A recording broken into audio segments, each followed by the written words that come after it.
Well,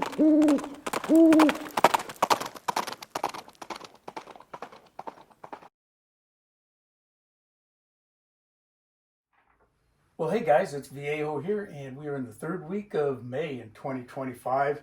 Got kind of a nice day here now on the central coast of California. It's midday as we speak, and it started off kind of cloudy and drizzly outside earlier this morning, but it's nice now.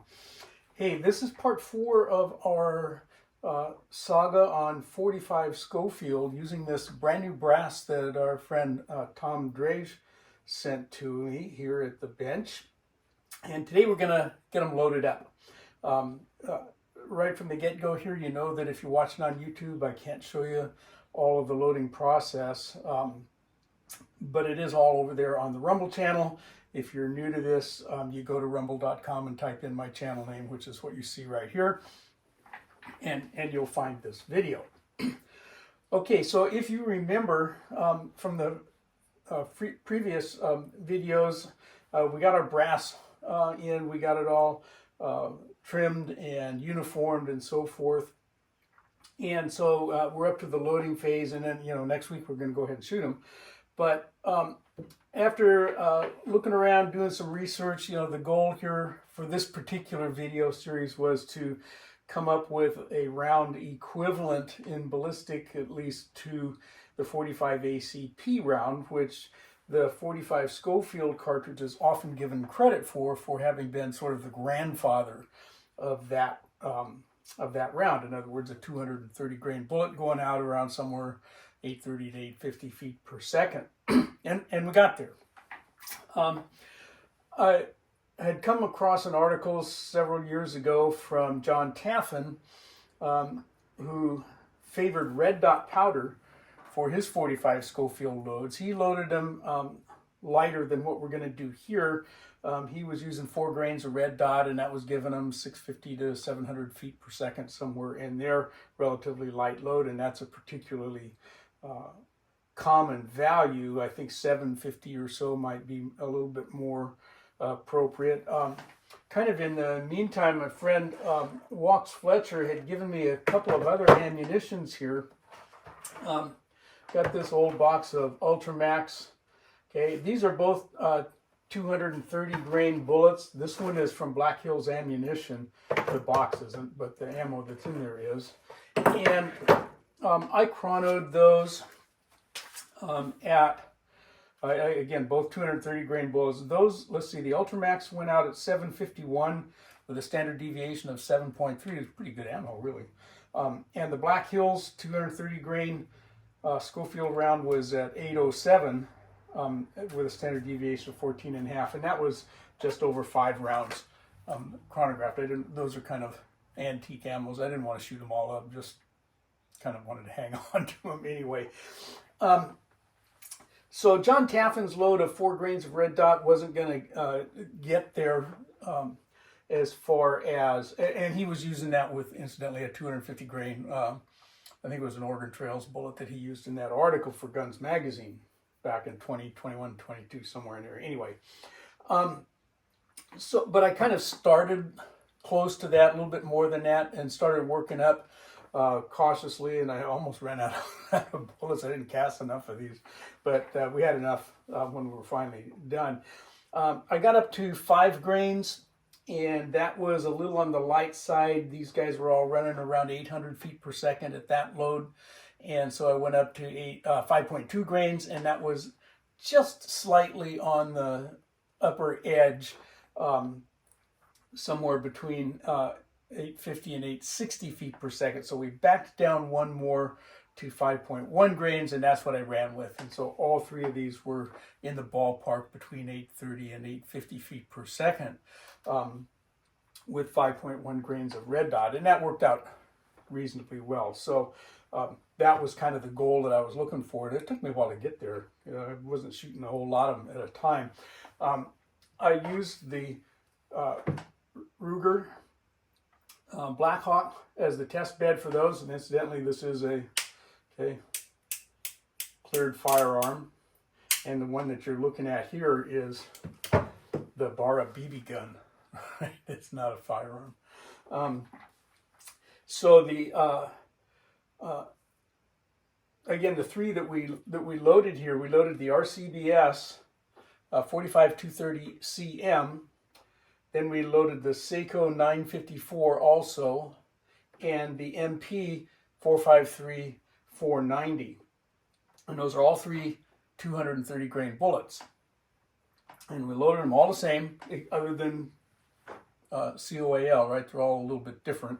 The MP bullet considerably longer than the other two. In fact, might be a little bit long for a chamber that's really chambered in 45 Schofield. Okay, this guy is 45 Colt. So let's go ahead and see how we loaded these. We put them all together on the Redding T7 turret press, using a little bit of a mix of dies, mostly the RCBS cowboy die set for 45 Schofield. And we will go ahead and get started on that. And again, YouTube folks, I'm sorry I can't show you all of that. I can show you kind of the finished product, but can't show you the actual steps. So we're starting off with processed brass. Okay, it's all sized and ready to go, so we're going to get started here. So let's look at the die setup on the press and get going. All right, we're about to get this show on the road. We're going to use 5.1 grains of red dot, Winchester large pistol primers, all of this brand new brass from Tom Drage. And remember, we have already processed this brass. It's all been sized, chamfered, and deburred, and the primer pockets uniformed. And load them over here on the Redding T7 turret press.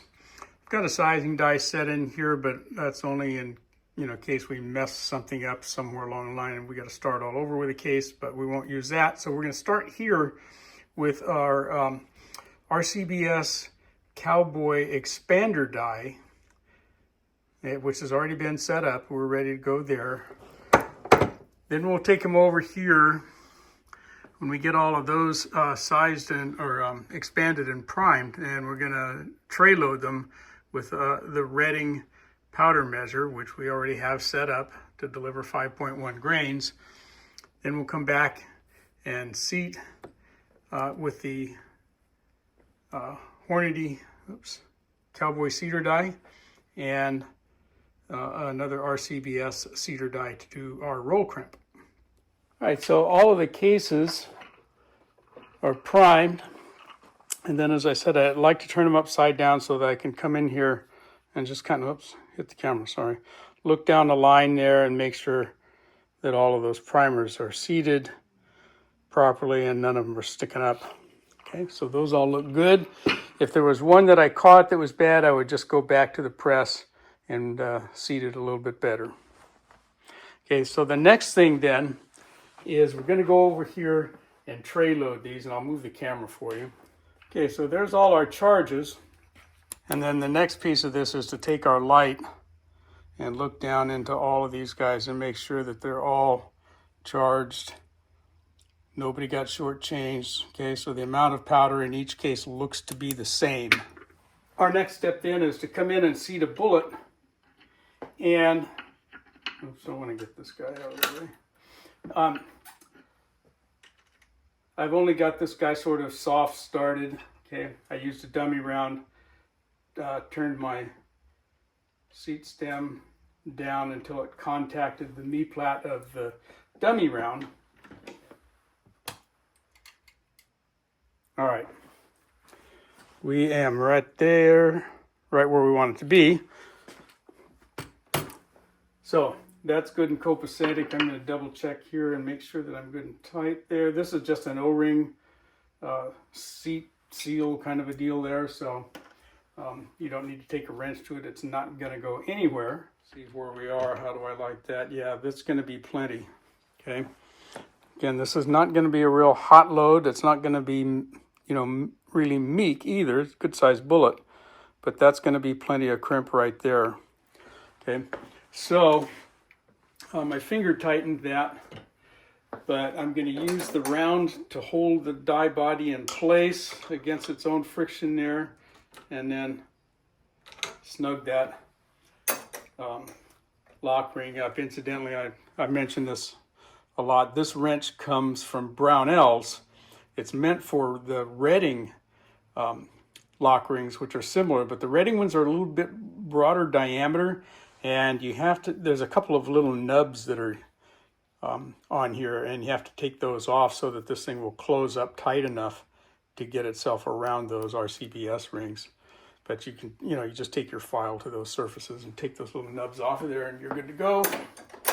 All right, so there are 20 of the RCBS 45-230 CM bullets, okay, seated up on top of 5.1 grains of red dot powder.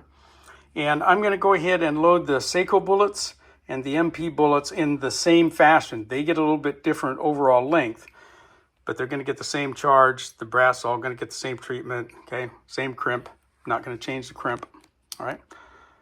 So hang on, and I'll come back when we get some of that done. All right, so there are 20 of the Seiko 954 bullets all loaded up. Give you a look at one of those up close. Same crimp. I did not adjust the crimp die at all.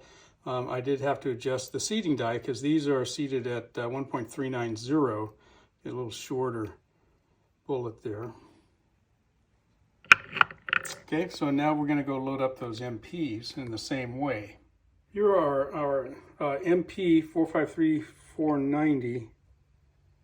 And that's a pretty long bullet. These are seated at 1.500, which would probably be a bit too long for a true 45 Schofield chamber. There's no SAMI spec for 45 Schofield, but these are going to get shot out of cylinders designed for 45 Colt, and the max there is 1.600, so we're going to be fine there. Most of the Schofield ammo that I've loaded is more like this, okay, around 1.405, which is what these guys are, or these Seikos at 1.390, okay? Completely different style bullet as you see. Oh, I was going to mention too, after the load development, I only had 18 of these guys left. So that's what we got to take to the range. I also loaded up 5 of the hollow point version of that MP bullet. I had not chronographed these with this particular load, so when I go to the range, I'll check these. I'll tell you how they did. They're quite a bit lighter, if you recall from the casting video.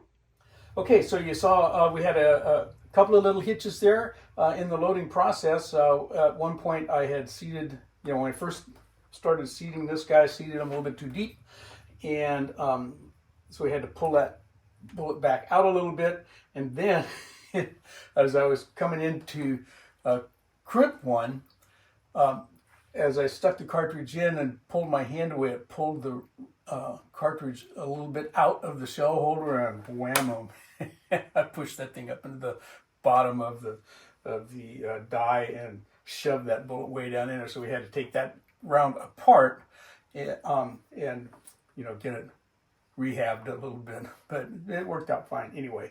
I did want to leave that in and show you guys how we got that accomplished. All right, I think that's going to do it for this one. I hope you enjoyed that and got something out of it. And the next week, then, or it may not be next week, but I think it will.